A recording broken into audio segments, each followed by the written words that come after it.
Hello दोस्तों, कैसे हैं आप सभी। होप सो आप सभी अच्छे होंगे। दोस्तों, आज हम लोग बीआरएफ के नेक्स्ट चैप्टर की इंपॉर्टेंट एमसीक्यूज डिस्कस करने वाले हैं, जो कि आपके सेमेस्टर एग्जामिनेशंस के लिए बहुत ज्यादा इंपॉर्टेंट हो जाता है। तो इस चैप्टर से रिलेटेड जितने भी इंपॉर्टेंट एमसीक्यूज हैं, सारे के सारे इंपॉर्टेंट एमसीक्यूज डिस्कस करेंगे इन दिस वीडियो। तो स्टार्ट करते हैं सबसे पहले क्वेश्चन से। पहला क्वेश्चन आपका क्या दिया है। When a minor is supplied with necessities of life, जब किसी माइनर को लाइफ की नेसेसिटीज, दैट इज लाइफ की जो जरूरी चीजें जैसे मेडिसिन वगैरह, ये सप्लाई की जाती है, तो इस केस में सप्लायर जो है क्या होगा। क्या वो रिकवर नहीं कर पाएगा, can not recover the price. क्या वो रिकवर कर पाएगा प्राइस, क्या वो रिकवर कर पाएगा price from the property of the minor. From the property of the minor नहीं होगा, from the property of the minor. और लास्ट, क्या वो क्रिमिनल केस फाइल कर सकता है। तो जब कोई माइनर सप्लाई करता है नेसेसिटीज ऑफ लाइफ, तो ऐसे केस में, या फिर when minor supplies with necessities of life, कहने का मतलब है जब एक अवयस्क को जीवन की आवश्यक वस्तुओं की आपूर्ति की जाती है, तो ऐसे केस में आपूर्तिकर्ता क्या कर सकता है। ठीक है, क्योंकि भाई जो सप्लायर है वो क्या दे रहा है, नेसेसिटीज ऑफ लाइफ दे रहा है। सप्लायर किसको नेसेसिटीज ऑफ लाइफ दे रहा है, नेसेसिटीज ऑफ लाइफ माइनर को दे रहा है। ठीक है, तो इसमें माइनर क्या कर सकता है, गेम खेल सकता है भाई, गेम चेंज कर सकता है, गेम चेंजर हो सकता है। क्योंकि भाई इस केस में क्या भाई, अच्छा बन जाएगा, और आफ्टर दैट जब हो जाएगा कॉन्ट्रैक्ट, उसके बाद पैसा उसे खा जाएगा सप्लायर का। नेसेसिटीज ऑफ लाइफ जो वो दिए हैं, ड्रग्स वगैरह दिए हैं, मेडिसिन वगैरह दिए हैं, सारे का सारा पैसा वो खा जाएगा। ठीक है, तो ऐसे केस में क्या होगा, ऐसे केस में क्या वो रिकवर कर सकता है सप्लायर पैसा। क्या सप्लायर पैसा रिकवर कर सकता है? जी हाँ, बिल्कुल। सप्लायर पैसा जो है वो रिकवर कर सकता है, किससे, माइनर से। ठीक है, लेकिन माइनर के साथ ऐसा होता है ना भाई, तो ऐसे केस में माइनर कुछ नहीं कर पाते, क्योंकि वो क्या हो जाता, वॉइड एबिनिशियो हो जाता। ठीक है, वॉइड एबिनिशियो हो जाता। ठीक है, शून्य एब प्रारंभिक। ठीक है, तो याद रखिएगा ये बात, यानी ऑप्शन है इसका, ऑप्शन सी इसका क्या हो जाएगा, सही ऑप्शन हो जाएगा। नाबालिग की संपत्ति से कीमत वसूल कर सकते हैं। ठीक है, और जस्ट अपोजिट होता ना, तो उस केस में नाबालिग भाई साहब कुछ नहीं कर पाते, ठन ठन गोपाल हो जाता। ठीक है, तो याद रखिएगा। Next, a person enjoying the benefits of lawful non gratuitous act of another, कह रहा है कि एक व्यक्ति दूसरे के वैध गैर मुक्तिपूर्ण कार्य के लाभों का आनंद ले रहा है।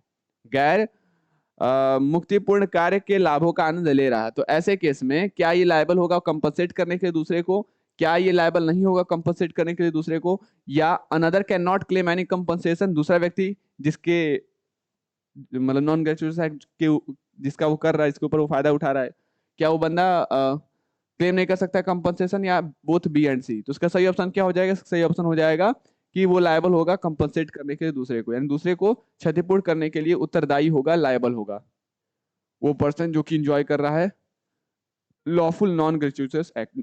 अनलॉफुल नहीं होता ना, तो नहीं कर पाता, मतलब नहीं देना होता उसको कुछ पैसा, कोई भी पैसा। लेकिन लॉफुल है। करा है कि A as a tradesman leaves his goods, A जो है एज अ ट्रेडमैन क्या कर रहा है, अपने गुड्स को बी के घर पर छोड़ दे रहा है, बाई मिस्टेक, बाई मिस्टेक, गलती से। ठीक है, और बी जो है उस गुड को यूज कर लेता है खुद का समझ के, तो ऐसे केस में क्या बी को जरूरत पड़ेगा पे करने का टू ए, क्या जरूरत पड़ेगा। या फिर बी नीड नॉट टू पे टू ए, क्या बी को जरूरत नहीं पड़ेगा पे करने के लिए ए को। क्या बी इज बाउंड टू पे ए, क्या बी बाउंड है पे करने के लिए ए को, या कोई कॉन्ट्रैक्ट ही नहीं है, या फिर नन ऑफ द अबव। तो ऐसे केस में बी को पे करना पड़ेगा ए को। ठीक है, एक तरह का कौशी कॉन्ट्रैक्ट है, याद रखिएगा, एक तरह का कौशी कॉन्ट्रैक्ट है। तो बी इज बाउंड टू पे ए। ठीक है,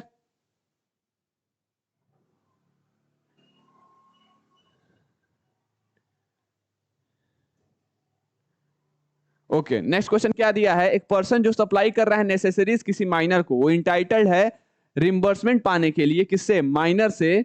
माइनर की प्रॉपर्टी से किसके आधार पर, वैलिड कॉन्ट्रैक्ट के आधार पर, वॉइडेबल कॉन्ट्रैक्ट के आधार पर, कौशी कॉन्ट्रैक्ट के आधार पर, या कंटीजेंट कॉन्ट्रैक्ट के आधार पर।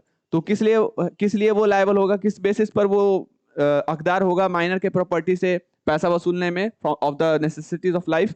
तो वो किसके आधार पर होगा, कौशिक कॉन्ट्रैक्ट के आधार पर होगा, यानी कि अर्ध अनुबंध, पूरा ये अनुबंध था ही नहीं, जिस क्योंकि दोनों माइनर नहीं थे, माइनर केवल एक था, और जो आपका सप्लायर था ना, सप्लायर सप्लायर क्या था आपका, सप्लायर आपका मेजर था।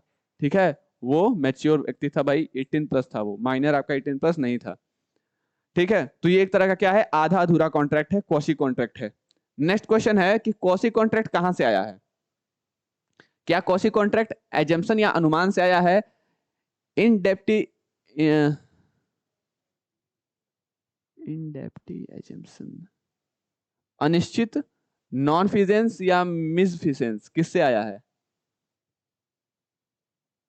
मतलब अनसर्टिनिटी से आया है, एजम्पशन से आया है? ये अनसर्टिनिटी होगा वैसे, इसको काट के अनसर्टिनिटी लिख दीजिएगा, अनसर्टेनिटी। नॉन फिजनेस यानी कि गैर मौसम से आया है या मिसफिजेंस से आया है? तो आपका अनसर्टेनिटी को दूर करने के लिए क्या आया है? Quasi contract. ठीक है, नेक्स्ट क्वेश्चन क्या दिया है? इनमें से कौन सा क्वासी कॉन्ट्रैक्ट नहीं है, इसमें से कौन सा अर्ध अनुबंध नहीं है? Obligation of person enjoying benefit, वो व्यक्ति जो कि बेनिफिट उठा रहा है नॉन ग्रेचुइटस एक्ट का। Responsibility of finder of goods, quantum merit या नोवेशन, क्वासी कॉन्ट्रैक्ट नहीं है। अगर कोई व्यक्ति इंजॉय कर रहा है बेनिफिट नॉन ग्रेचुइटस, मतलब दूसरे का के ऊपर अपना, मतलब वही वाला जोमेटो और स्विगी वाला जो मैंने एग्जांपल दिया था अपने प्रीवियस वीडियो में, वही वाला, मतलब दूसरे के ग्रेचुइट नॉन ग्रेचुइटस एक्ट पर वो बेनिफिट उठा रहा है, तो ये एक तरह का क्वासी कॉन्ट्रैक्ट है ही। फाइंडर ऑफ गुड्स का रिस्पॉन्सिबिलिटी, ये भी क्वासी कॉन्ट्रैक्ट है। क्वांटम मेरिट भी आपका क्वासी कॉन्ट्रैक्ट है। यानी कि बचा क्या आपका? नोवेशन। तो नोवेशन आपका क्वासी कॉन्ट्रैक्ट नहीं है, नोवेशन आपका क्वासी कॉन्ट्रैक्ट नहीं है।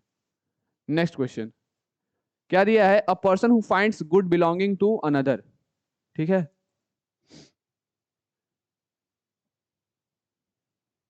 कह रहा है कि एक व्यक्ति जो दूसरे का सामान पाता है, ठीक है, और उन्हें अपनी हिरासत में लेता है, उसी जिम्मेदारी की अधीन है, या फिर वो किस जिम्मेदारी के अधीन है? Subject to the same responsibility as bailor, indemnity, indemnity, indemnity agent या बेली।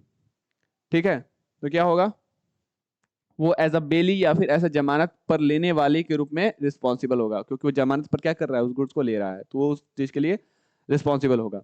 Right to sue on quantum meruit, मतलब आपका जो क्वांटम मेरिट है इस पे राइट, जो मतलब उसके ऊपर केस करने का जो अधिकार है, ये कब अराइज होता है? जब कोई पार्टी फुली परफॉर्म करता है कॉन्ट्रैक्ट को, या फिर जब पार्टी परफॉर्म करता है कॉन्ट्रैक्ट को और डिस्चार्ज होता है दूसरे पार्टी द्वारा, बोथ ए एंड बी या नन ऑफ द अबव। तो क्वांटम मेरिट पर सू करने का अधिकार तब होता है जब कोई पार्टी का पार्टली या फिर पार्टली अगर आधा अधूरा वो परफॉर्म करता है कॉन्ट्रैक्ट को और वो दूसरे पार्टी द्वारा डिस्चार्ज कर दिया जाता है, यानी ऑप्शन 20 का सही ऑप्शन हो जाएगा। नेक्स्ट क्वेश्चन क्या दिया है आपका?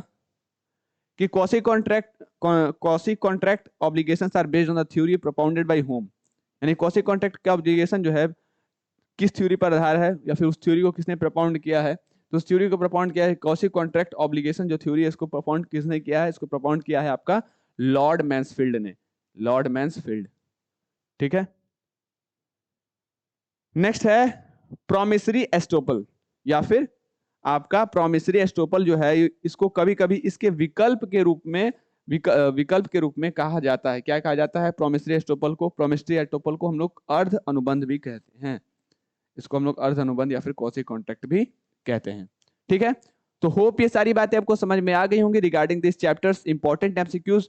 होप सारी चीजें आपको समझ में आती होंगी, और जितने भी चीजें हैं उन सारी की सारी चीजों को आप नोट कीजिए, और कोई भी क्वेरीज हो कमेंट बॉक्स में कमेंट कीजिए, चैट बॉक्स में चैट कीजिए, या फिर हमारे दिए गए नंबर पे हमें संपर्क कीजिए। So till then stay tuned with Commerce Nation, एंड तब तक के लिए आप सभी को धन्यवाद।